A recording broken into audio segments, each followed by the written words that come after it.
आप देख रहे हैं श्री हरि कृपा आश्रम चैनल। संस्थापक स्वामी श्री हरि चैतन्य पुरी जी महाराज।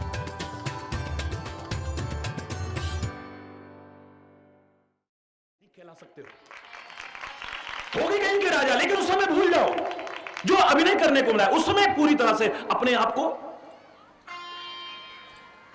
वो है कुशल अभिनेता। कितना भी सज्जन व्यक्ति है, लेकिन मंच पर उसे रावण का अभिनय करना है तो फिर वहां पर वो नहीं झलकनी चाहिए। और कितना भी दुष्ट व्यक्ति हो, राम का अभिनय अगर करने को मिला है, अगर विनम्रता न झलके, सादगी न झलके, सरलता न झलके, मर्यादा न झलके, कुशल अभिनेता हो ही नहीं सकता है। रावण ने यही तो कहा था। क्या कहा था रावण ने एक मंत्री के कहने पर कि मंत्री महाराज, आप यही तो चाहते हो, सीता एक बार मेरी ओर आंख भर के देख ले, नजर भर के देख ले, एक बार विलोक मम ओरा, एक बार मेरी ओर देख ले। लो मैं बताता हूं तरीका। देखना तो दूर, दौड़ करके आपके, जल्दी बताओ ना। बोला महाराज आप तो माया जानते हैं ना, राम का रूप क्यों नहीं धारण कर लेते हो?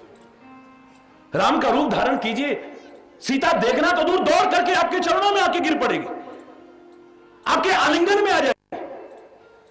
रावण ने सिर पे हाथ मारा, धर तेरे की। मैंने सोचा बड़ा अच्छा उपाय बता रहा है कोई। क्यों महाराज, क्या उपाय गलत है? बिल्कुल गलत है। जो उपाय तू आज बता रहा है, ये तो मैं सैकड़ों बार करके देख चुका हूं। सैकड़ों बार कर चुके हो। आपने राम का रूप धारण किया। बोले हां, तो क्या सीता ने आपकी ओर झांक के भी नहीं देखा? तो देखती तो तब जब मैं वहां पहुंच पाता। क्यों पहुंचे नहीं आप? राम का रूप धारण किया आपने और फिर वहां पहुंचे नहीं। मेरे मन में यही आया, मेरी चाल से, ढाल से, व्यवहार से, बोली से, स्वभाव से, चिंतन से कहीं पर यह न लगे कि मायावी राम है, असली राम नहीं है। राम को पूरे जीवन में उतारने लगा और जब उसी की चाल, ढाल, आचरण, व्यवहार, मर्यादा लाने लगा ना, तो मुझे तो अपने ऊपर शर्म आने लगी। पराई स्त्री का हरण करके अपने पास ला के रखा हुआ है, तो ये शर्म नहीं आती है? मेरी आत्मा मुझे धिक्कारने लगी। अपने भाई का खजाना लूट करके लाया हुआ है। मुझे तो अपने ऊपर गिलानी होने लगी। सोचो, जिसका अभिनय करके रावण के मन से कलुषता दूर हो सकती है, क्या होगा वो? क्या होगा? उसका चरित्र ही अपने आप में पर्याप्त है हमारे चरित्र को उज्जवल बनाने में, निखारने में। अगर हम अपने जीवन में आत्मसात करने की कोशिश करें तो सच्चे अर्थों में मानव बना देगा, हमें मानवता की सीढ़ी पर पहुंचा देगा। और मेरे शायद मानव से बढ़कर के आप मानते रहना कि देवता होते होंगे, मैं नहीं मानता हूं, क्योंकि देवता तो इस मानव शरीर के लिए तरसते पाए गए हैं, तरसते हैं और तरसते रहेंगे। मानव शरीर के लिए तो वो तरसते हैं। वो पूजा के अधिकारी हो सकते हैं, सम्मान के अधिकारी हो सकते हैं, लेकिन प्यार, हरि बोलना। मैंने तो बहुत पहले एक चिंतन दिया था, उसकी कृपा से ही, कि भगवान मेरे सामने आए और कह रहे हैं कि हरि चैतन्य पुत्र मांग लो, क्या मांगना चाहते हो? बस मेरा मांगना खत्म हो जाए प्रभु, बस यही दे दो। जो इच्छा हो मांग लो, बस इच्छा ही खत्म हो जाए। तुम जो चाहो मिल सकता है, बस तुम मिल जाओ, मुझे और कुछ नहीं चाहिए। भगवान फिर कहते हैं पुत्र तुम्हें देवता बना देता हूं। ये मेरी भावना है। मैं नाटक नहीं कर रहा कि ऐसे सामने आए और ये हुआ और वो हुआ। मैं इमेजिनेशन भी नहीं कहूंगा, ये भाव जगत का खेल है। मेरे भाव में आ रहा है, भगवान कहते तुझे देवता बना दे। मैंने कहा देवताओं का सम्मान करता था, कर रहा हूं और आगे भी करूंगा, लेकिन मुझे देवता नहीं बनना है। लगता है हरि चैतन्य कुछ कम करके आंका है, चलो देवराज इंद्र बना देते हैं। मैंने कहा ना मुझे देवता बनना, ना मुझे देवराज इंद्र बनना। मैं उनका सम्मान करता था, कर रहा हूं और आगे भी करता रहूंगा। और लोगों से भी कहूंगा कि जो हमें कुछ देते हैं उनके प्रति कृतज्ञता ज्ञापित करना, यह हमारा पुनीत कर्तव्य बन जाता है। चाहे तुम चांद को पैरों तले रोंदते रहो, लेकिन फिर भी हम उसकी पूजा बंद नहीं करेंगे। क्यों? क्योंकि हमें कुछ दे रहा है और हम इतने एहसान फरामोश नहीं है, अनग्रेटफुल नहीं है, हम अकृतज्ञ नहीं है। हम या किसी दिए को हम समझे ही ना, सूर्य को हम नमस्कार करते थे, कर रहे हैं और करते रहेंगे। इन सब देवताओं का सम्मान करते थे, लेकिन बनना नहीं चाहते हैं। क्यों? जहां जहां इनका ये सब सुना है ना, वहां वहां ये भी तो पढ़ा है ना, इन देवताओं ने और देवराज इंद्र तक ने कितने उठतों को गिराने की कोशिश की है। हृदय की आवाज आती है, हे प्रभु, इन्होंने कितनों उठतों को गिराया भी होगा ना। हां, तो जो किसी को उठाने वाला हो, ऐसा एक इंसान भी चाहे बना देना, और जो किसी को गिराने वाला हो ऐसा देवराज इंद्र भी मुझे तो मत बनाना। जो किसी को गिराने के काम आए ऐसा देवराज इंद्र भी नहीं बनना है हमें, लेकिन किसी गिरते को उठा करके अपने दिल से लगाने वाला, हृदय से लगाने वाला, प्यार, स्नेह, ममता, वात्सल्य लुटाने वाला एक सच्चा इंसान बना करना।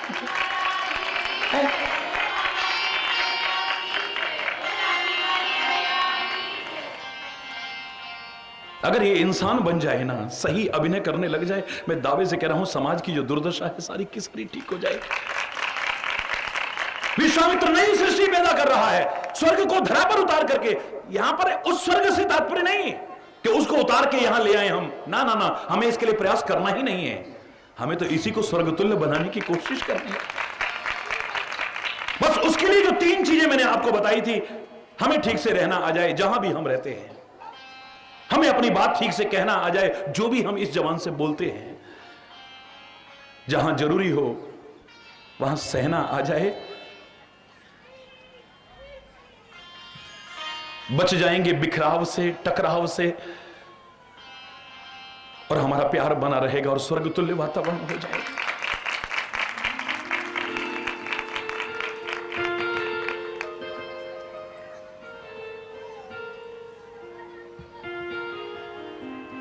सहन नहीं है, बर्दाश्त नहीं है। हमारी ईगो हर्ट होती है जब कहीं आकर के हमें लगता है कि नहीं, अगर हम हार गए तो अब तो हमारी प्रतिष्ठा का प्रश्न बन गया है, ये प्रेस्टीज पॉइंट हो गया है। अब तो ये किसी भी विषय में ले लेना, समाज के ले लेना, अपने घरों के मामले में ले लेना, देश के विभिन्न मुद्दों को ले लेना, अब हमारा प्रतिष्ठा का प्रश्न, हमारी नाक कट जाएगी। हरि बोलना, जोर से बोलो ना। कैसे टकराव खत्म होगा, कैसे बिखराव खत्म होगा, कैसे प्यार पैदा हो सकता है, विचार करके देखिए। मुझे याद है आज से 20 वर्ष पहले, आज से 20 वर्ष पहले एक पत्रकार भाई ने मेरे से प्रश्न किया, बात आई है तो मुझे याद आ गया वो। मेरे एक पत्रकार भाई ने बड़ा अच्छा प्रश्न किया मेरे से, बोला महाराज जी, हमारी गाड़ी आपके पीछे पीछे सारा दिन चली आज, और सुबह से लेके शाम हो गई है, 6 जगह पर आपने प्रवचन दिया, बड़ा अच्छा लगा, लेकिन एक बात मुझे समझ में नहीं आई। क्या भैया? बोले कम से कम 10-15 हजार माला आपको पहना दी होंगी। हरि बोल, 10-15 हजार हार पहना दिए आपको। आज से 20 वर्ष पहले की बात बता रहा हूं। सारी भीड़ तो अब देखते हैं आप, लाखों के जो लोग आते रहते कार्यक्रमों में, लाखों की भीड़ में अब मेरी कोशिश रहती है कि सबके बीच से निकलता हूं। मैं को दुबक करके नहीं निकलता, बैकडोर से नहीं निकलता हूं, आपके बीच से आता हूं, आपके बीच रहता हूं, आपके बीच से जाता हूं। लेकिन फिर भी हर कोई तो नहीं छू पाता ना। कोई एक छूता है तो उसे हजारों लोग, तूने महाराज जी को छुआ है। छूने के चक्कर में कई बार मैंने, और कोई क्रीम पाउडर, मेरे शायद तो आज 28, 20, 30 वर्ष हो गए होंगे मैंने जब से इसमें, मेरे छुआ भी नहीं होगा, लगाना तो बहुत दूर की बात है, लेकिन एंटीसेप्टिक क्रीम मुझे रोज लगानी पड़ती है, क्योंकि छूने के लिए लोग, हरि बोलना, सारे नाखून लगे होते हैं शाम को, क्योंकि आपका प्यार है। और आपके प्यार के लिए तो मैं अपने आप को कुर्बान भी कर दूं, इस वतन के लिए, इस संस्कृति के लिए, इस धर्म के लिए, आपके प्यार के लिए। ये तो मेरे सौभाग्य हैं, इट्स माय प्लेजर। आपको कष्ट होगा हमारा, नहीं, ऐसा कष्ट तो मेरे को रोज मिले। हरि बोलना, आपके अंदर भावनाएं बढ़ती रहे, प्यार बढ़ता रहे, रुचि बढ़ती रहे, और मुझे क्या चाहिए। लाखों लाखों लोग उम्र पड़ते हैं देश विदेश में, जहां भी जाओ तो 15-20 हजार हार पहना दिए महाराज जी। आपको कितना समय लगता है, कितना पैसा लगता है, कितना श्रम लगता है महाराज जी, इसका क्या उपयोग है। हम आप क्योंकि हमारी भावनाओं की कदर करते हो और सटीक उत्तर भी देते हो, इसलिए मैं आपसे पूछने का साहस कर रहा हूं। बड़ी विनम्रतापूर्वक उसने प्रश्न पूछा। पहले कभी सोचा नहीं था, लेकिन तुरंत जैसे उसने कहा हृदय में भाव आया। तो मैंने 14-15 अर्थ बताए कि हार क्यों पहनाए जाते हैं। जो बात आई है उससे संबंधित एक भाव बता रहा हूं। हार क्यों पहनाते हैं महाराज जी? इतने हार, इतना पैसा लगता है, इतना फूल लगता है, इतना समय लगता है, इतनी मेहनत लगती है। मैंने कहा मेरे भैया, हार खाली मुझे नहीं पहनाते, खाली संतों को नहीं पहनाते, हार तो समाज के विभिन्न वर्गों को विभिन्न लोग पहनाते हैं। पर क्यों पहनाते हैं महाराज जी? यही तो मेरा प्रश्न है। मैंने कहा हर एक को अलग अलग भावना से पहनाते हैं। कैसे महाराज जी? मैंने कहा आप अपने से शुरू हो जाइए। आप पति पत्नी एक दूसरे को हार पहनाते हो या नहीं? हमारे यहां कितने प्रकार के विवाह का वर्णन है। मैं पहले आपसे शुरू करना है ना। गंधर्व विवाह होता था, स्वयंवर होता था, पूर्ण वैदिक रीति से यज्ञ पूर्वक जो किया जाए ऐसा विवाह होता था। इन सब में चाहे और कुछ कोई करे ना करे, लेकिन माल्यार्पण, ये हार पहनाने का विधान तो सब में है। हरि बोल। क्यों पहनाते महाराज जी? मैंने कहा तुम जो एक दूसरे को हार पहनाते हो, तुम आज तक समझे या नहीं समझे, लेकिन मुझे जो लगता है मैं वो बता रहा हूं। इसे समझ लोगे तो तुम्हारा घर स्वर्ग तुल्य हो जाएगा, तुम्हारे घर का कलेश ना मिट जाए, तुम्हारा परिवार जो टूटने और बिखरने की कगार पर आ रहा है, अगर ये ठीक ना हो जाए, आकर के हरि चैतन्य को पकड़ लीजिएगा। क्यों पहनाते हैं महाराज जी? मैंने कहा यहां पर इसलिए पहनाते हैं, कहना चाहते हैं उन बच्चों से, अपने बेटे से और बेटी से। मैं लड़के नहीं बोलता हूं, क्योंकि लड़के कहोगे तो सब काम लड़के करेंगे फिर वो। हरि बोल। आपका भी वो वात्सल्य, आपका प्यार, आपका वो माधुरी खत्म हो जा रहा है।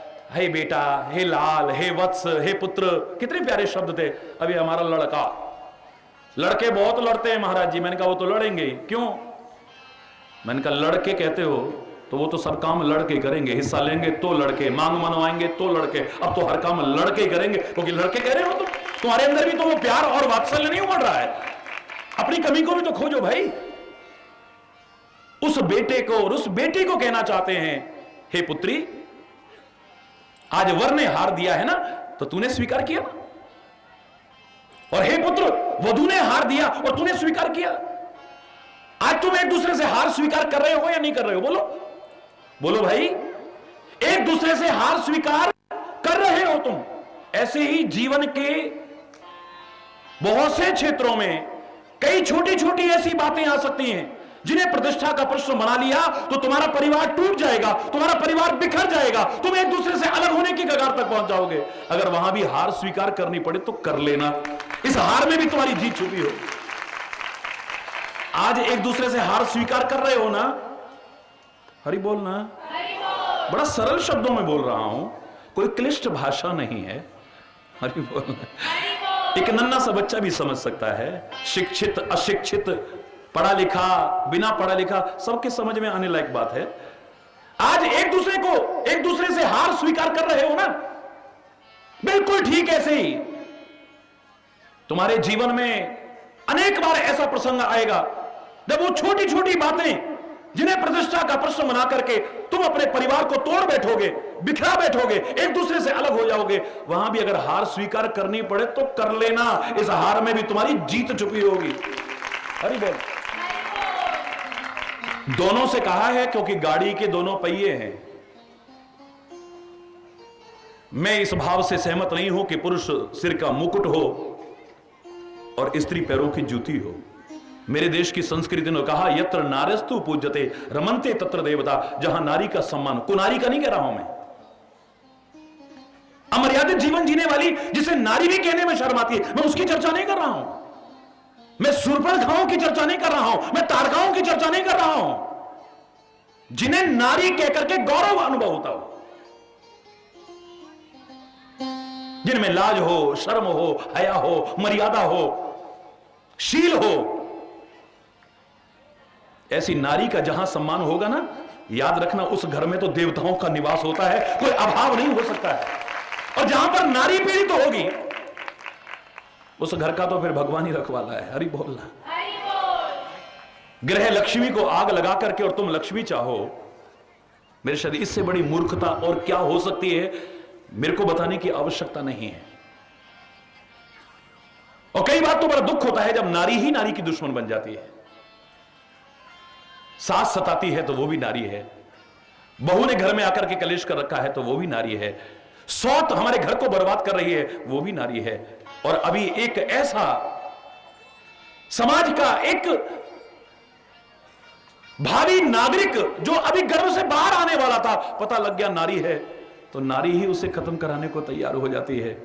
मेरे शायद इससे बड़ी शर्म की बात और क्या हो सकती है? विचार करके देख, कन्या भ्रूण हत्या जैसा महान अपराध हमारे देश में कन्या पूजन किया जाता है।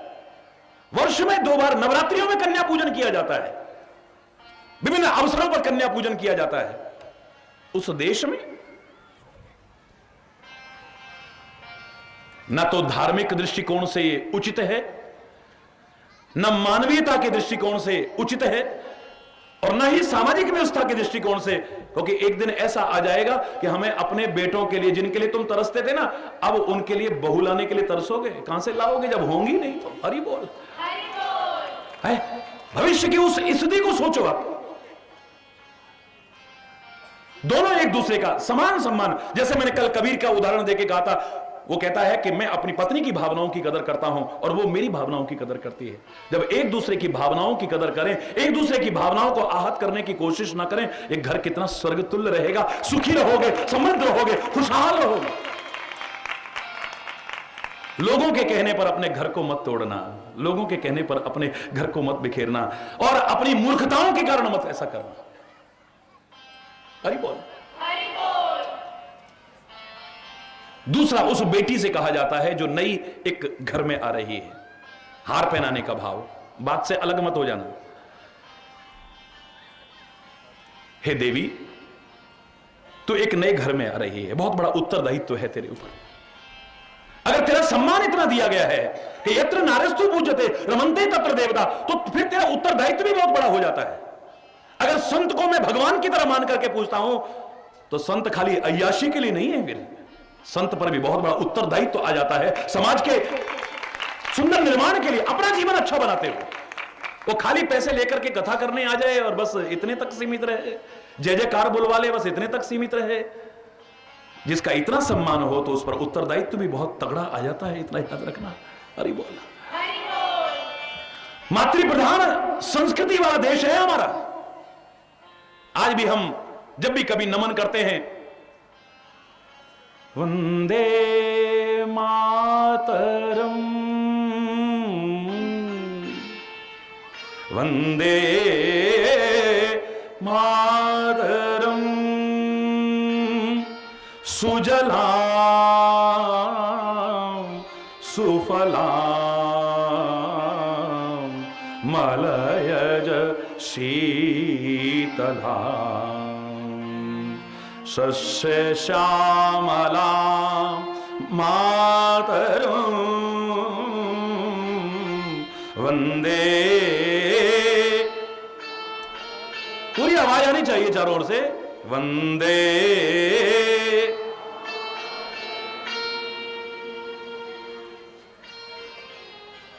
जहां पर तुलसी इत्यादि पौधों को भी मां कहा जाता हो, जहां पर गंगा इत्यादि नदियों को भी मां कहा जाता हो, जहां पर गीता इत्यादि पुस्तकों को भी मां कहा जाता हो, जहां पर गौ जैसे पशु माने जाने वाले लोगों के द्वारा मां कहा जाता हो, जहां पर मंत्रों को भी गायत्री इत्यादि को मां कहा जाता हो, जहां परमात्मा को भी अगर अभिवादन करते हैं तो सबसे पहले त्वमेव माता च पिता, तुम्हें पहले तुम मां है मेरी, तुम ही हो माता पिता, तुम ही हो मां, पहले है तो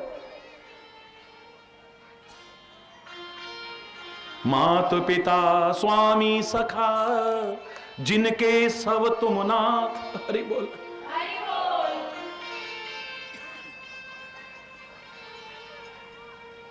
प्रातः काल उठ के रघुनाथा मात। हरि बोल। पहले मात पिता गुरु ना वही मां, जहां पृथ्वी को भी मां कहा जाता हो, इससे ज्यादा और उदाहरण क्या दूं? दुनिया में कोई साहस नहीं कर पा। मातृभूमि सबने कहा होगा, मदरलैंड सबने कहा होगा, लेकिन अपने देश के नाम के साथ भी मां जोड़ने वाला इकलौता मेरा भारतवर्ष है। भारत माता की। विचार करना, जहां पर इतना सम्मान है तो उत्तरदायित्व भी बहुत तगड़ा है, याद रखना। तुम्हारी ड्यूटी भी बहुत बड़ी है। मैं अपनी बेटियों को कहना चाहूंगा, अपनी माताओं, अपनी बहनों को कहना चाहूंगा कि तुम एक नए घर में आई हो।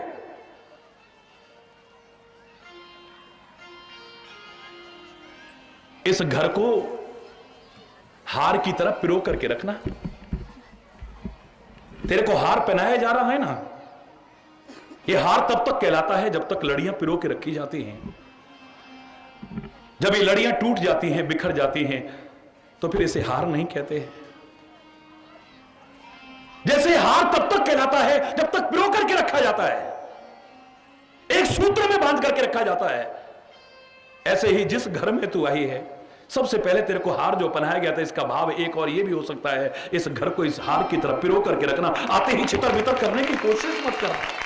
इसे आते ही काटने की, बांटने की, अलग अलग करने की कोशिश मत करना। भाई को भाई से जुदा करने की कोशिश मत करना। मां बाप से बच्चों को, उसके जिगर के टुकड़ों को जुदा करने की कोशिश मत करना। मुझसे नहीं होता इतने बड़े घर का काम, मुझे अलग। अरे बोलना, एक प्रवृत्ति आ गई है। सामूहिक परिवार का तो हमेशा एक रिवाज सा ही खत्म होता चला जा रहा है।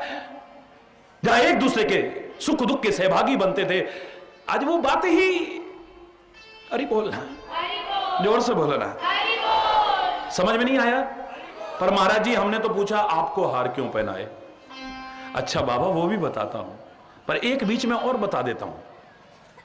किसी भी क्षेत्र में जब कोई विजयश्री हासिल करता है, उसे भी हार पहनाते ना। जीतने से पहले भी हार पहनाते होंगे, मैं उसकी चर्चा नहीं कर रहा हूं। जब जीत जाता है कोई भी किसी क्षेत्र में, उसे हार पहनाते हो ना। बोलो, कोई खेल में जीत के आए, कोई चुनाव में जीत के आए, कोई किसी चीज में जीत के आए, विजयश्री जब हासिल करता है, कोई हार पहनाते हो ना। महाराज जी क्यों पहनाते हैं जीतने वाले को? हारने वाले की चर्चा नहीं। जीतने के बाद अपने पद का दुरुपयोग अभिमान में आकर के न कर बैठना, वरना जीतने के बाद हार भी तैयार है, उसे बताया जाता है। ये जीतने के बाद जो हार पकड़ा रहे ना बेटा, ये जीतने के बाद जो तेरे को हार दे रहे हैं ना, ये याद कराती रहेगी तेरे को। अगर जीत के अभिमान में अकड़ करके पद का दुरुपयोग किया, तो जीतने के बाद फिर हार भी तैयार है। अरे बोलना, जोर से बोलो ना, और जोर से बोलो ना। समझ में आया? आ गया। पर महाराज जी आपको क्यों पहनाते हैं? चलो, अब मैंने 13-14 अर्थ किए थे, लेकिन समय अभाव है, हमने अपने प्रसंग पर आना है।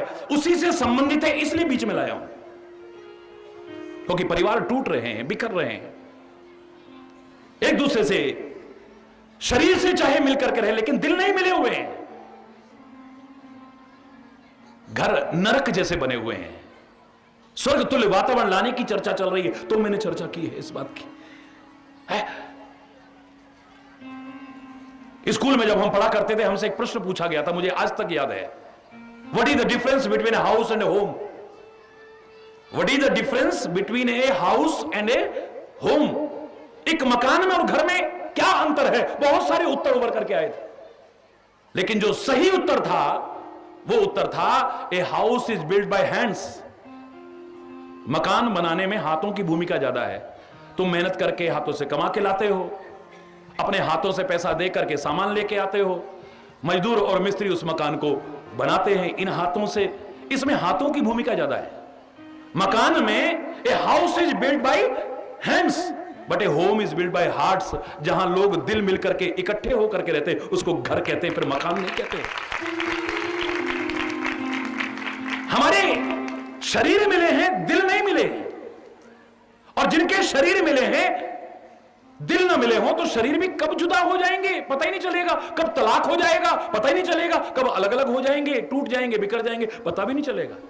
और अगर तुम्हारे दिल मिल गए ना एक बार, शरीर से किसी वजह से दूर भी रहना पड़ रहा है ना मेरे बच्चों, मैं चैलेंज करके कह रहा हूं, आपके शरीर भी कब मिल जाएंगे पता ही नहीं चलेगा। आप मौका ढूंढोगे, नहीं 2 दिन छुट्टी है, मैं होके आता हूं। आज 3 दिन की छुट्टी है, चलो मैं होके आता हूं। क्यों? क्योंकि दिल मिले हैं, दिल तो वहां लगा हुआ है। शरीर से मजबूरी में रहना पड़ रहा है, कोई सर्विस की वजह से रह रहा है, कोई अपने काम की वजह से रह रहा है, कोई किसी वजह से रह रहा है, चाहे वो भाई भाई हो, पति पत्नी हो, मां बाप बच्चे हो, समाज का कोई भी वर्ग क्यों ना हो। अगर शरीर नहीं मिलके रह पा रहे हैं पर दिल मिले हैं तो शरीर भी मिल जाएंगे। और अगर शरीर मिलके रह रहे हैं, दिल ना मिले तो शरीर भी कब बिछुड़ जाएंगे पता नहीं। 18 दिन उर्मिला पर मैंने प्रवचन एक बार किया। उर्मिला पर एक पात्र मेरे रामायण का, जिसको लोग अछूता छोड़ देते थे, आज से 10-15 वर्ष पहले की बात है, इसको मैंने उठाया, 18 दिन प्रवचन किया और आखिर में जो सार निकल के आया, मैंने इतना ही कहा कि कोई भी आज महिला, मैं सबको नमन कर रहा हूं, लेकिन जिस हरि चैतन्य के लाखों करोड़ों लोग चरण धो करके पीने को बेताब रहते हैं, वो हरि चैतन्य उस महिला के चरणों में नमन करके चरण धो के पीने को तैयार हो जाएगा। अगर सहर्ष 14 वर्ष के लिए जंगलों में कष्ट उठाने के लिए अपनी पति को भेज दे सहर्ष, तो और वो भी जिसे तुम सौतेला कहते हो, उस सौतेले भाई के साथ, हरि बोलना है मैं कर दूंगी, मैं कर दूंगी, खाली कहना बड़ा सरल है, इट्स वेरी इजी टू से। हरि बोलना, ये मजाक नहीं। आखिर ऐसा कैसे संभव हो सका? अगर आपस में प्यार ना हो तो कहेगी 14 नहीं 24 साल को जाओ, घर में शांति तो रहेगी। शाम को आते हो पी करके कलेश करते हो, मन मन में कहेगी, ऊपर से तो नहीं कहेगी। हरि बोलना, 14 नहीं 24 साल को भी जाओ तुम, कोई दिक्कत नहीं। लेकिन जहां इतना प्यार हो, एक दूसरे के बिना रह ना सकते हो, वो 14 साल के लिए कैसे रह पाई? हंसते हंसते कैसे सहर्ष विदा कर दिया अपने लक्ष्मण को। हरि बोल। मुझे उत्तर यही निकल करके आया, अंदर से आवाज जो आई थी यही आई थी कि उर्मिला कहती है मेरे नाम से पता नहीं लगा हरि चैतन्य, 18 दिन से बोल रहे हो, बड़ा अच्छा बोल रहे हो, लेकिन उत्तर तो तुम्हें मेरे नाम से ही मिल जाना चाहिए था। मेरा नाम है उर्मिला, यानी मेरा उर मिला है, मेरा दिल मिला है। हमारे दिल मिले हैं ना, तन न भी मिले होंगे तो तन एक दिन मिल जाएंगे। हमारा उर मिला है।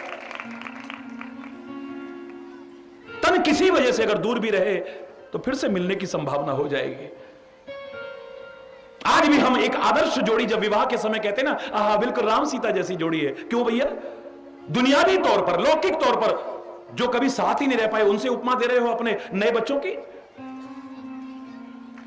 विवाह के बाद 12 वर्ष जरूर रहे अयोध्या में, उसके बाद इतने बड़े सम्राट के पुत्र जंगलों के कष्ट उठा रहे हैं, उतने पर भी सब्र नहीं आया, सीता का हरण हो गया है।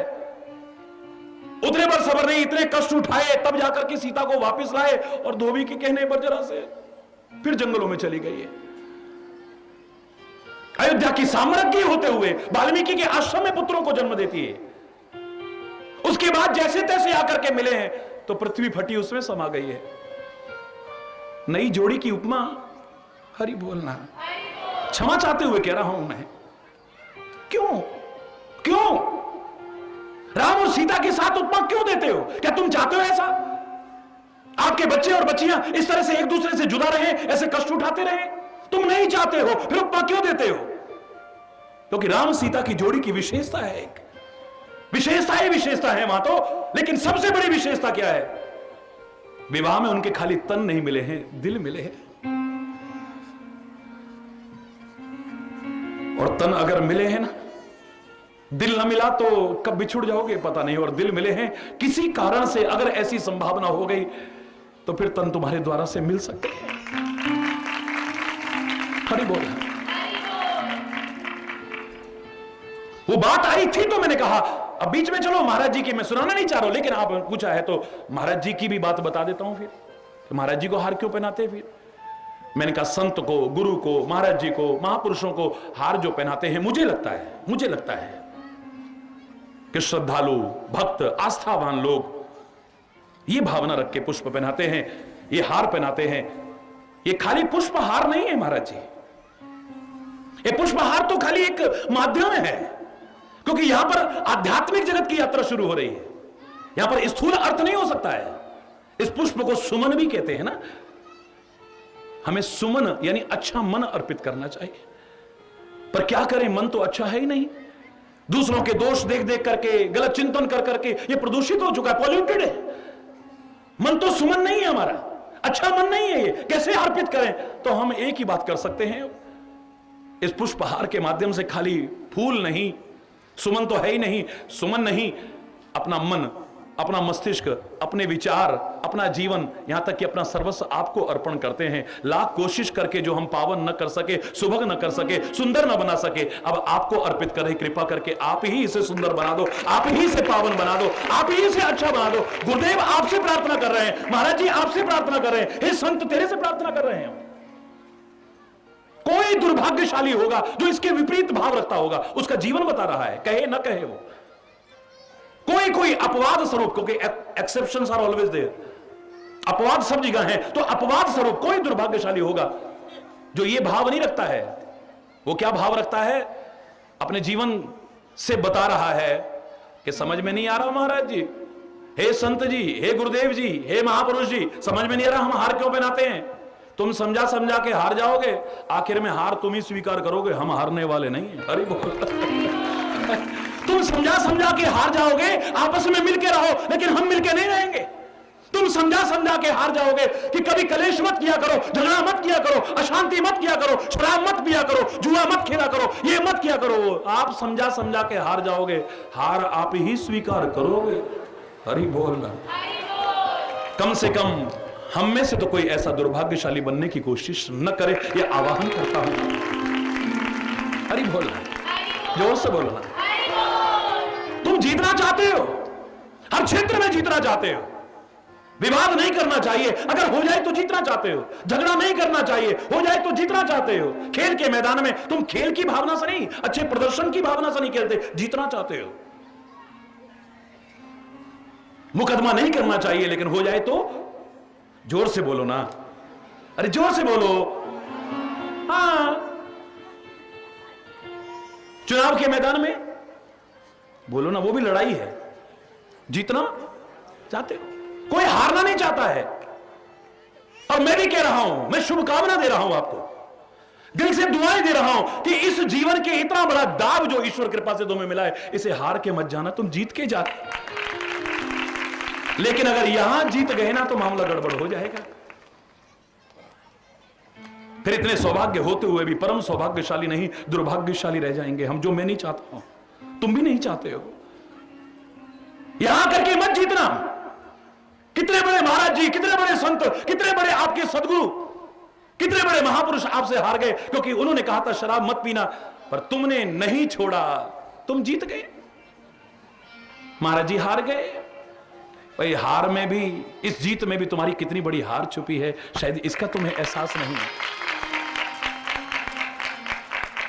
हरि बोल, जोर से बोलो ना। ये आनंददायक बना रहे ये संसार रूपी मेला तुम्हारे लिए, तुम्हें ठीक से मिलना आ जाए, खाली तन ना मिले, दिल मिल जाए। मैं कल ही इशारा किया था, अगर आपके दिल मिले हुए ना, ठीक से मिलना आपको आता है। एक झोपड़ी में मैंने 20-20 लोग देखे हैं, 20-20 लोग। पहले आश्चर्य भी होता था, कैसे रहते होंगे बेचारे। हरि बोल। लेकिन जब उनकी मस्ती देखी, उनका सुरूर देखा, उनकी खुशी देखी, उनका चहकना देखा, तो बड़े बड़े महलों पर भी शर्म आने लगी। हरि बोलना। एक झोपड़ी में 20-20 लोग,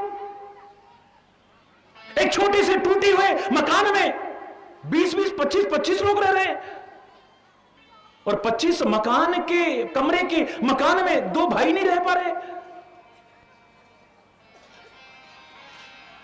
एक घरों में जो दीवार आती है ना, खेतों में जो दीवार आती है, ये बाद में आती है, पहले दिल में दीवार आती है, याद रखना।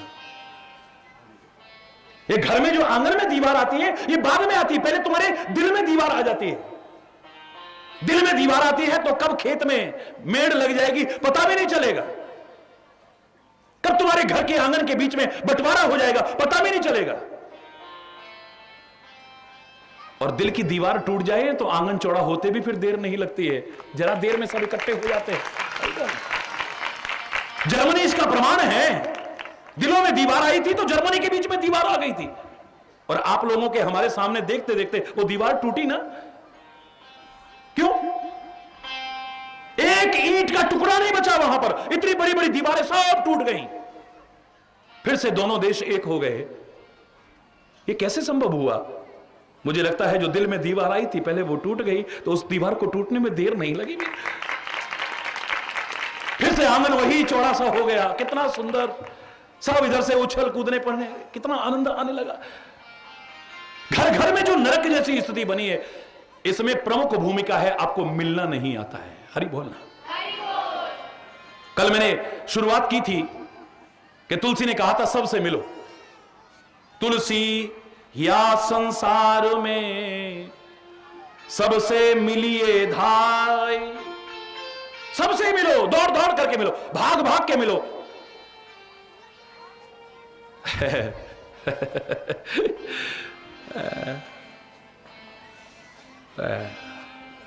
बेकार, तुलसी को अपनी बात को खंडन करना पड़ा। फिर इतनी ऊंची स्थिति तक हर कोई नहीं पहुंचना चाहिए, बड़ी अच्छी बात है, क्योंकि हमें प्रासंगिक बात करनी चाहिए ना, यथार्थता के धरातल पर जीते हुए बात करनी चाहिए। वर्तमान में जो प्रासंगिक है उन्हें समझ में आ गया, बोले नहीं ये संभव ही नहीं हो पाएगा। हरि बोल, थोड़ा और बदले, बोले हाँ कुछ लोगों को छोड़ देना। वो कौन कौन होंगे? अभी तक कहा सबसे मिलिए धाय, अब कहते नहीं, चाह नहीं, आदर नहीं, नहीं नैनन मैंने, तुलसी तहां न जाइए। अभी कह रहा था भाग भाग के जाओ, ना ना ना, तुलसी तहां न जाइए, चाहे कंचन बरसे में, सोने की भी बारिश हो रही हो, लेकिन तुम्हारी चाह नहीं है, जहां तुम्हारा सम्मान नहीं है, तुम्हारी भावनाओं की कदर नहीं है।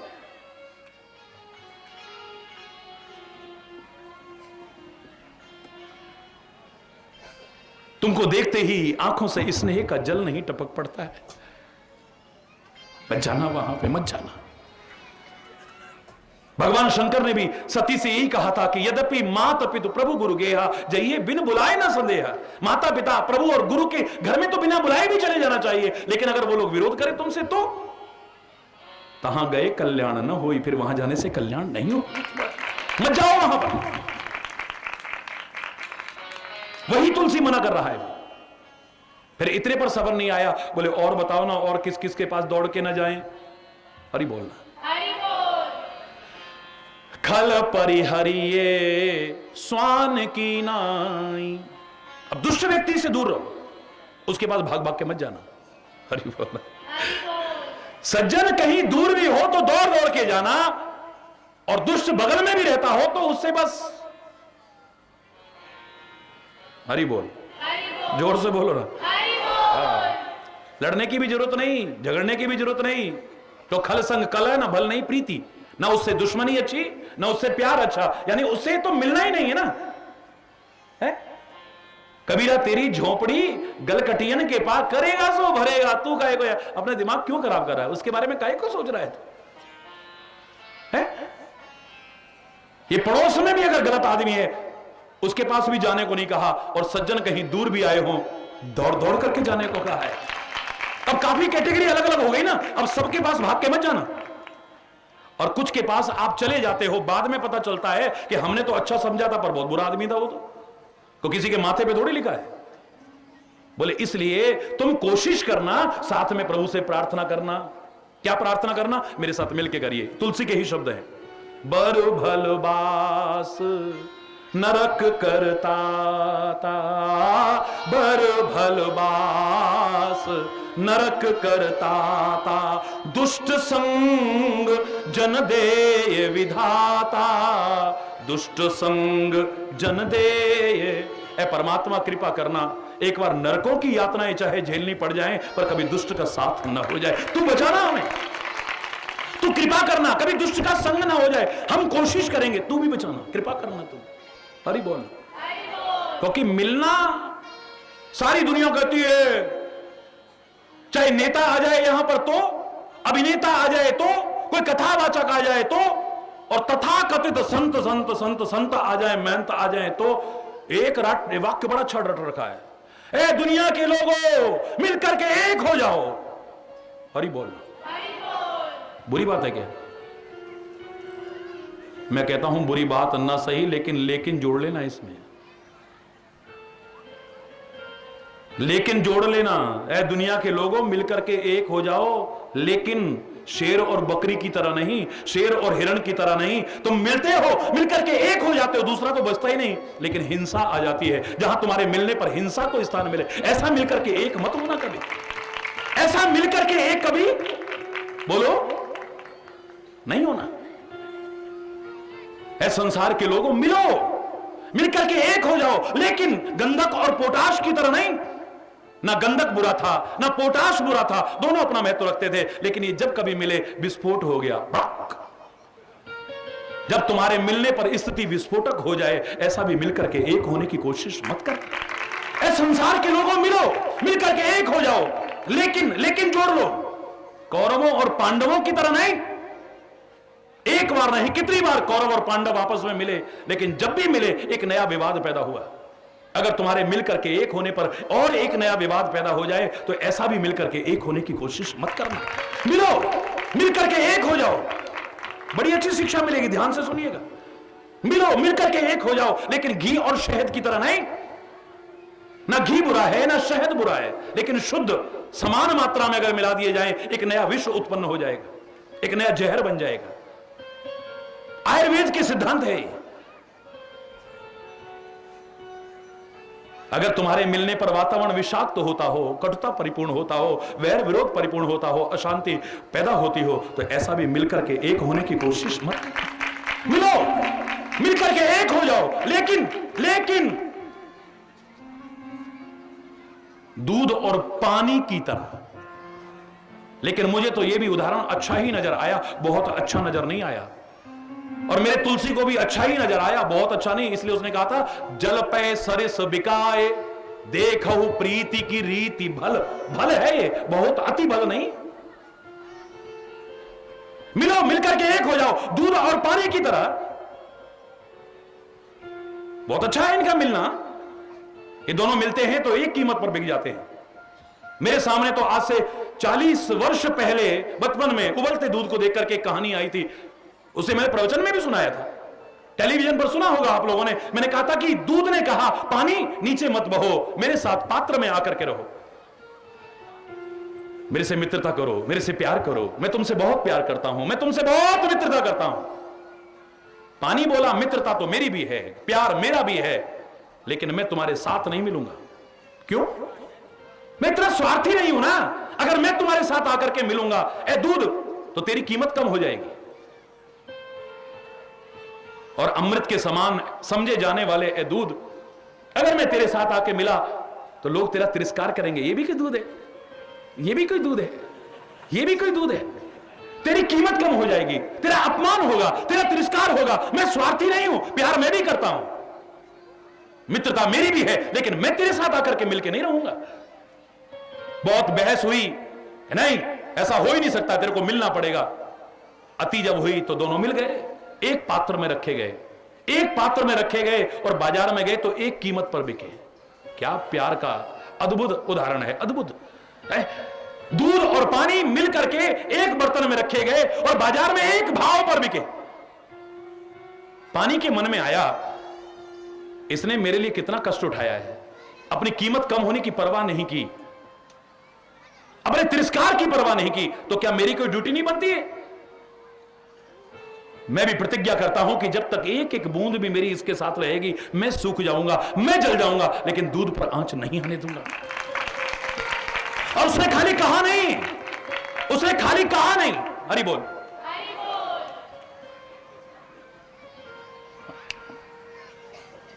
उसने खाली कहानी करके दिखाया है।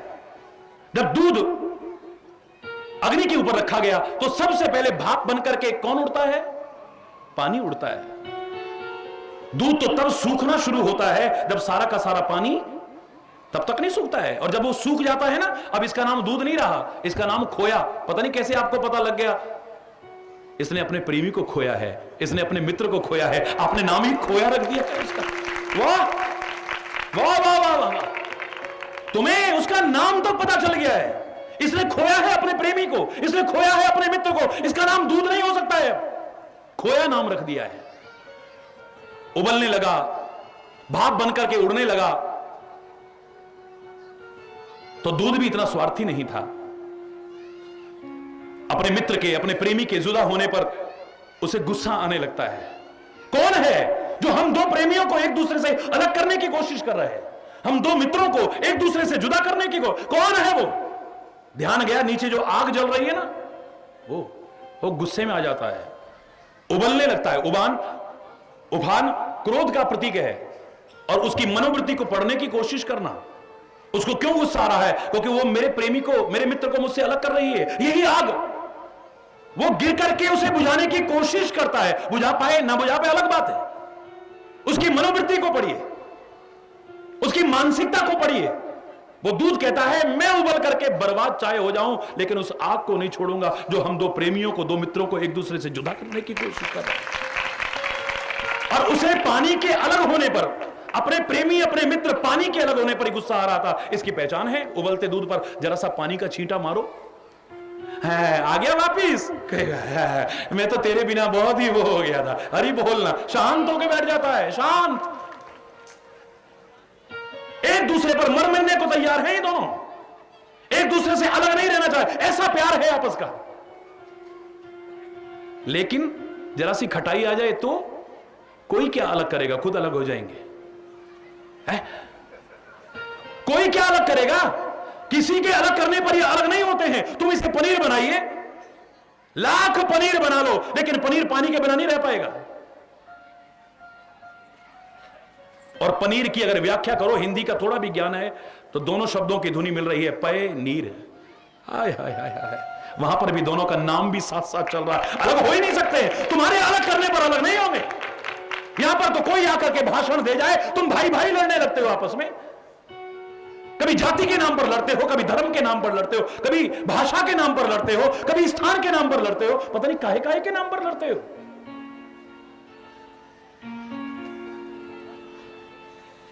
यह है प्यार को, लाख कोशिश कर ले अलग नहीं हो सकते हैं। लेकिन अगर खटाई आ गई तो लाख कोशिश कर लो, फिर साथ रह भी नहीं सकते हैं। जो तुम कहते हो ना, मेरा तो अपने भाई से दिल खट्टा हो गया, अब तो मेरा तो अपनी पत्नी से दिल खट्टा हो गया है, अब तो मेरा तो अपनी सास से दिल खट्टा हो गया है, मेरा तो अपने मां बाप से दिल खट्टा हो गया है, मेरा तो अपनी औलाद से दिल खट्टा हो। ये दिल में जो खटाइयां आ जाती है तुम्हारे, वो क्षीर साई को हृदय साई बनाने के लिए जो हमसे आह्वान किया गया महापुरुषों के द्वारा, इसलिए कि क्षीर और खटाई का कभी मेल नहीं हो सकता है।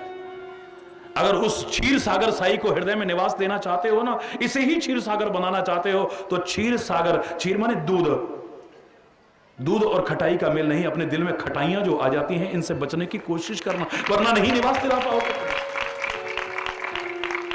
हरि बोल। ये बड़ा अच्छा उदाहरण है, मैंने खुद कहा अच्छा उदाहरण है, लेकिन सबसे अच्छा नहीं। ये कितने भी अच्छे मिलाप के उदाहरण आते हैं, लेकिन फिर भी मिलावटी दूध कहलाता है। क्यों? फिर भी कभी ना कभी नष्ट हो जाता है। हमें तो ऐसा मिलाप चाहिए जो एक बार मिलने के बाद कभी खत्म ही ना हो। वो भी आज के टाइम में, जब हमारे संबंध ज्यादा दिन टिकते ही नहीं है। इस परिवर्तनशील संसार में हमारी भावनाएं बदलती हैं, हमारे संबंध बदलते हैं, हमारे भाव बदलते हैं। यहां तो जरा जरा देर में पता नहीं क्या आदमी जवान बदल देता है। मैंने कहा था ना, शायर गलत नहीं कह रहा था, कौन करे इस दौर के इंसान पे यकीन, ये पल में कुछ कहता है, पल में बदल जाता है। हरि बोल। अभी बड़ा सम्मान कर रहा होगा, वही थोड़ी देर बाद निरादर कर रहा होगा। अभी जान निछावर कर रहा होगा, और कभी जान लेने वाला ना बन जाए, वही वही। हरि बोलना। नहीं होता ऐसा? इसी समाज में हो रहा है ये सब। अभी चरण धो धो करके पीता है, अभी चरण काट ना दे कहीं। अभी देखे बिना रह नहीं पाता था, अब कहीं इसका देखने को भी मन ना करे। हरि बोलना। कभी अपने से दूर करने को मन नहीं करता था, अब पास जाने को मन नहीं कर रहा है। यही तो हो रहा है तुम्हारा, और क्या हो रहा है? कोई भी संबंध क्यों ना हो, संबंधों की मधुरता कब खत्म हो जाती है पता ही नहीं चलता है। संबंधों में दरार कब आ जाती है पता ही नहीं चलता है। जब घर में हो, परिवार में हो, नगर में हो, राष्ट्र में हो, समाज में हो। मैं देता हूं उदाहरण आपको, एक ऐसा उदाहरण, दिव्य उदाहरण, आदर्श उदाहरण, अगर मिलाप चाहते हो अच्छा तो, क्योंकि मेला मिलाप शब्द का परिचायक है। मेले से हमने पहले दिन शुरू किया था, याद कर लो। और मेला मिलाप का परिचय देता है। मेले में लोग मिलते हैं, पर मिलाप कैसा होना चाहिए? वो मिलाप जो कभी टूटने की कगार पर ना आए, जिसमें कभी दरार ना आए, जहां संबंधों की मधुरता कभी खत्म ना हो, हमेशा बरकरार रहे। हमें तो ऐसा आदर्श उदाहरण चाहिए। और मुझे लाख विचार करने के बाद, कहीं पढ़ा हुआ नहीं, कहीं सुना हुआ नहीं, कहीं जो अंदर से आवाज आई और सर्वमान्य अकाट्य, सर्वमान्य भी और अकाट्य, खाली मेरा निजी अनुभव नहीं। मैंने इतना ही कहा था, अगर मिलना है तो गंगा यमुना की तरह मिल जाओ ना। गंगा यमुना अगर प्रयागराज में एक बार मिली है तो उसके बाद कभी बिछड़ी हो मैंने नहीं देखा। क्या विशेषता है उस उदाहरण की? आखिर इस मिलाप में क्या है जिसे हम अपने जीवन में अपना लें तो हमारा भी मिलाप हमेशा बना रहे, चाहे वो पति पत्नी का हो, मां बाप बच्चों का हो, भाई भाई का हो, मित्र मित्र का हो, किसी का भी क्यों ना हो, यहां तक कि गुरु शिष्य का हो। गुरु शिष्य के संबंध में भी कहीं कटुता आती होगी, विद्वेष आता होगा। तभी मेरे उपनिषदों ने प्रार्थना की थी, ओम सहना भवतु, बोलो, सहनो भुनक्तु, सहवीर्यम करवावहै, तेजस्विनावधीतमस्तु मां विद्विषावहै। ये गुरु शिष्य संबंध के लिए, मां विद्विषावहै, कभी विद्वेष की स्थिति ना आ जाए। आती होगी तभी तो कहा। तुलसी कहने को मजबूर ना हो जाता, जे सठ गुरु सन ईर्षा करही। ऐसा होता होगा तभी तो। हरि बोलना। गुरु शिष्य के संबंध में भी ऐसा। आजकल देख लो आप, जितना ये वैभव बढ़ता जा रहा है, विलासता बढ़ती जा रही है, संतों की जो वास्तविक पहचान है वो खोती चली जा रही है। तो जिनको तुम गुरु शिष्य कहते हो, एक दूसरे की गर्दन काट के महंत बनते देख रहे होगे। हरि बोलना। मैं क्षमा चाहते हुए कहूंगा, हरि बोलना।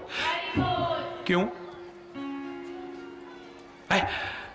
जिनको हम भगवान का रूप मानते हैं, भगवान से बढ़कर के भी मानने में शर्म नहीं करते, संकोच नहीं करते हैं। तुम ते अधिक गुरु ही जे जानी, सकल भाई सेवही सनमानी। वो संत, इतना ऊंचा स्थान रखने वाले संत, जब सारी दुनिया देख रही होती है महाकुंभ जैसे पावन अवसर को, अबोध बच्चों की तरह, जिन्होंने बोध हमको देना था, अबोध बच्चों की तरह पहले और बाद स्नान में लड़ते नजर आ जाएंगे। हरि बोलना। बड़प्पन काहे में है? नहीं, आप आगे आइए ना, आप आगे आइए ना। यही तो होता है जहां बड़प्पन देते हम किसी को। नहीं नहीं नहीं नहीं, आप आइए। किसी को भी बड़प्पन देना, और संत का काम तो यही है, उसका बड़प्पन यही है, और उनको बड़प्पन देता है। किसी के बड़प्पन को कम करने की कोशिश नहीं करता, किसी की महानता को कम करने की कोशिश नहीं करता है। सब ही मान प्रद आप अमानी। संत के लक्षणों में पहला लक्षण बताया, सबको मान दे और स्वयं अमानी रहे। क्या बात है। हर संबंध में विकृति आती है, तभी तो ये प्रार्थनाएं की जाती हैं। काहे के लिए की जाती हैं? ऐसा क्या है इस संबंध में जो कभी भी टूटने की कगार पर नहीं आया? इलाहाबाद में ये मिले, गंगा यमुना और अदृश्य रूप से सरस्वती है, उसके बाद कहीं ये बिछड़े? आप बता दो, बिछड़े हैं? सागर तक साथ साथ चलते हैं, साथ। ओम सहना भवतु सहनो भुनक्तु सहवीर्यम करवावहै। क्या संबंध है? अरे इलाहाबाद को कौन पूज रहा था, कौन पूज रहा था और कौन पूजता? खुले शब्दों में कह रहा हूं, इलाहाबाद की क्या महिमा अलग से थी? जैसे गायर है, जैसे जालौन है, जैसे लखनऊ है, ऐसे इलाहाबाद था। इलाहाबाद की महिमा अगर बढ़ाई है तो किसने बढ़ाई है? इन पवित्र आत्माओं के संगम ने बढ़ाई है। अगर ये पवित्र आत्माएं ना मिली होती, इनका मिलाप ना होता, कौन जानता इलाहाबाद को?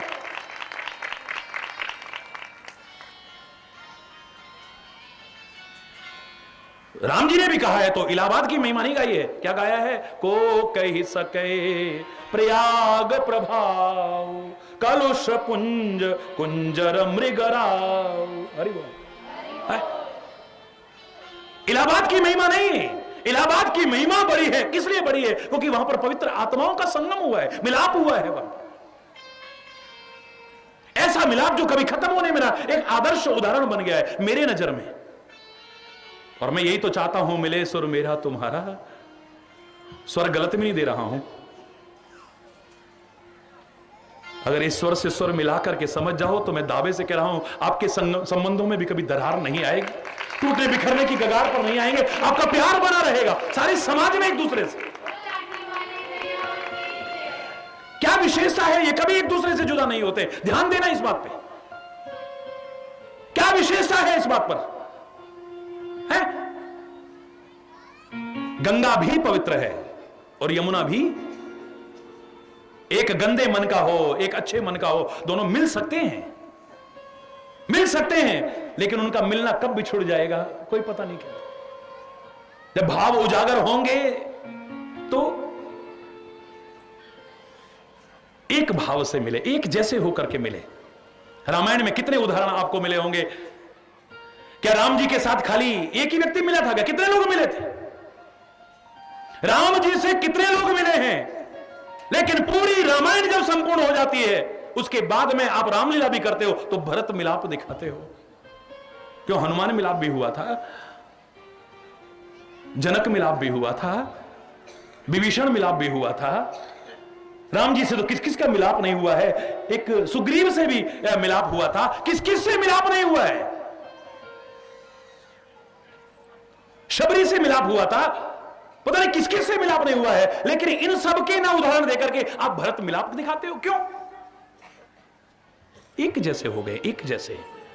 आप खाली बाहर बाहर देख करके कहते हो राम जी भी सांवले हैं और भरत जी भी सांवले हैं। अरे बोलना, मैं अंदर की बात कह रहा हूं कि भरत ने राम के रंग में रंग लिया है अपने आप। अरे बोल, पूरी तरह से अपने आप को रंग लिया है, जो तुलसी भी दिखने पर मजबूर हो गया। भरत राम ही की परछाई, और परछाई का अलग से कोई अस्तित्व नहीं होता है। जैसे परछाई करती है वैसे ही, जैसे वो जिसकी परछाई है वो करता है, ऐसे ही परछाई करेगी। परछाई की एक हरकत भी अपनी मर्जी से नहीं होती है, पूरी तरह से ढाल दिया है अपने आप को उसी के रंग में। जिसका कोई रंग नहीं है, जिसका कोई रूप नहीं है, जिसका कोई नाम नहीं है, जो निर्गुण है, अजन्मा है, अकथनीय है, अव्यक्त है, अगोचर है, वो अगर साकार रूप में होकर के आया है, नाम भी हो गया, अब रूप भी हो गया है, लेकिन वो खाली काला होता हो या काला ना होता हो, मैं दोनों ही चिंतन अधूरे चिंतन मानता हूं। सारे विवाद एक ही बात में खत्म हो जाते हैं। कोई कहता है वो निराकार है, कोई कहता है साकार है, कोई कहता है सांवला है, कोई कहता है गोरा है। अरे बोल, मैं इतना पूछा करता हूं, इतना मुझे बता दीजिए कि वो सब कुछ है या नहीं। अरे बोल, वो सब कुछ है या नहीं? बोलो। वही वो एक, जिसे तुम राम कहो, कृष्ण कहो, शिव कहो, दुर्गा कहो, अल्लाह कहो, वाहेगुरु कहो, खुदा कहो, नाम जो रखो, कि तुम्हें नजर अलग अलग आ सकते हैं, मुझे तो नहीं आ रहा है। अगर इसमें कोई अंतर मुझसे पूछता है ना, तो मैं पूछा करता हूं, मम्मी में, माताजी में, अम्मा में, अम्मी में, मैया में, झाई में, बा में, इजा में, बोई में, इनमें अंतर बता दो ना। भारत में ही मां को, जन्मदात्री मां को अनेक नामों से पुकारा जाता है। अगर इनमें अंतर होगा तो इनमें भी अंतर हो जाएगा। दाबी से कह रहा है। अरे वो प्रेम की रीति जमाने में निराली देखी, प्रेम की प्रेम से ही फलती डाली देखी, प्रेम ही पत्थर को भगवान बना देता है, प्रेम ही शैतान को इंसान बना देता है। मशहूर हर तरह से तेरा नाम हो गया, कहीं रहीम तो कहीं राम हो गया। तू मिला भी है, जुदा भी है, तेरा क्या कहना, तू सनम भी है, खुदा भी है, तेरा क्या कह। अरे बोलना, जोर से बोलना। ईश्वर अल्लाह तेरो नाम, सबको सन्मति दे भगवान। रघुपति राघव राजा राम, पतित पावन सीता। कर ज्यादा नहीं कह रहा। हम भरत मिलाप ही क्यों कहते हैं? अगर राम का त्याग बहुत महान है तो भरत का त्याग कम है क्या? जिसको वनवास मिला हो वो वन में कष्ट उठा रहा हो, एक अलग विषय हो सकता है, लेकिन जिसे राज्य मिला हो और फिर राज्य की सुख सुविधाओं में अपने आप को न फंसा करके, पर्णकुटी बना करके, और राम जमीन पर सोता है तो जमीन खोद करके रहता हो, जो राज्य में रह करके इतना कष्ट उठाता हो, मुझे तो उसका त्याग कहीं 2 कदम आगे नजर आता है। एक जैसे हो गए, ये सामने से तात्पर्य नहीं है। तो ये विवाद सारे इसी बात में कदम, भगवान सब कुछ है कि नहीं? उत्तर आएगा हाँ वही तो है सब कुछ। तो फिर निराकार भी वही है, साकार भी वही है, गोरा भी वही है, पीला भी वही है, काला भी वही है। जो तुम मानो वह सब कुछ वही तो है, उसके बिना है क्या? है? उसे तुम एक निश्चित उसमें आप बांध नहीं सकते हो। तुम अपनी भावनाओं में उसे, अनन्यता का तात्पर्य कोई अन्य नजर नहीं आ रहा है। मेरे तो गिरधर गोपाल दूसरो न कोई, जाके सिर कोई, लेकिन उसकी दासी तू ही है मीरा, ये मत सोचना। उसकी भक्त तू ही है शबरी, ये मत सोचना कभी भी। उसे बांधने की कोशिश मत करना। मैंने उस दिन कहा ना, अपने बल्ब की रोशनी हो सकता है आप पड़ोसी के घर में न जाने दो, बिल्कुल कागज गत्ते लगा दिए, एक इतनी सी रोशनी भी न जाए उसके घर में कहीं, लेकिन सूर्य के प्रकाश को बांधने की हिम्मत तुम्हारी नहीं है। तुम अपने नल के पानी को रोक सकते हो, अपने नल के पानी को रोक सकते हो, लेकिन आकाश से जो बरस रहा है उसको बांधने की हिम्मत तुम्हारी नहीं हो सकती।